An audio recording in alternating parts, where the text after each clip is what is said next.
Hello, this is Governor J.B. Pritzker here to recognize March 23rd through 29th as International Cleaning Week.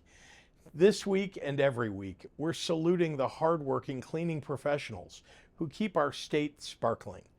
The cleaning industry is essential, safeguarding our health and helping fuel our economy.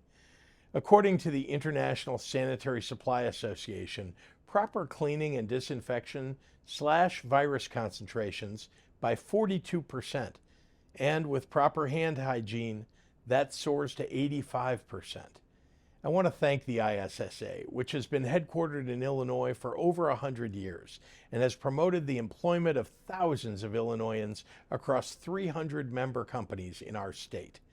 And to the workers on the front lines every day, I recognize this work is often thankless, but your selfless dedication does not go unnoticed, and the state of Illinois appreciates you. Happy International Cleaning Week.